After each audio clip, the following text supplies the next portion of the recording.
ایک بات بتاؤں، حضرت عمر خطبہ دے رہے ہیں.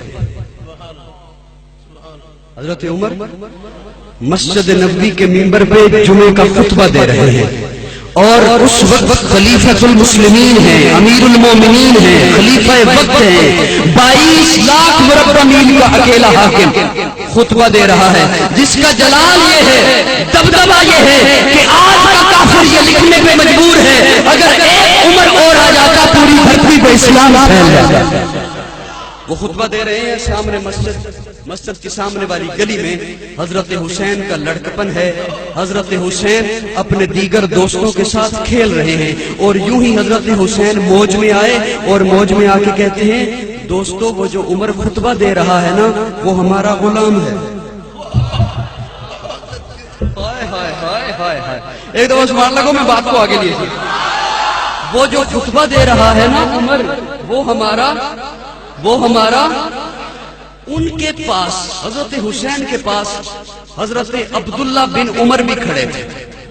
حضرت حسین کے ہم عمر دوست حضرت عمر کے بیٹے وہ بھی کھڑے تھے. انہوں نے بھی بات سنی. شام کو حضرت عمر گھر آئے تو وہ حضرت عبداللہ حضرت عمر کے بیٹے کہتے ہیں، بابا جی آج آپ کے بارے میں حسین کہہ رہا تھا آپ کے بارے میں کہ عمر ہمارا غلام ہے. حضرت عمر یوں لیٹے ہوئے تھے، اٹھ کے بیٹھ گئے اور کہتے ہیں، کیا کہا؟ پھر سے کہنا. وہ حضرت عبداللہ پھر کہتے ہیں کہ حسین نے کہا آپ کے بارے میں عمر ہمارا غلام ہے. حضرت عمر نے کہا جاؤ حسین کے پاس اور اسے کہو یہ لکھ کر دو.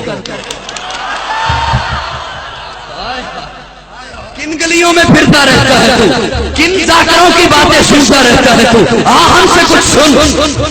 حضرت عمر نے کہا جا حضرت حسین کے پاس اور اسے کہے یہ لکھ کر دے. وہ حضرت عبداللہ آئے حضرت حسین کے پاس اور کہا وہ جو آپ نے کہا تھا نا میرے بابا کے بارے میں یہ ہمارا غلام ہے، میرے بابا کہہ رہے ہیں وہ لکھ کر دو. حضرت حسین نے قلم کاغذ لیا اور لکھ دیا، عمر ہمارا غلام ہے فقط حسین ابن علی. وہ لے کے آگے دوڑے آئے حضرت عبداللہ حضرت عمر کے پاس، اپنے بابا کے پاس. یہ حسین نے لکھ کے دے دیا. جس کی زبان چپ رہی نا مجھے بڑا دکھ ہوگا.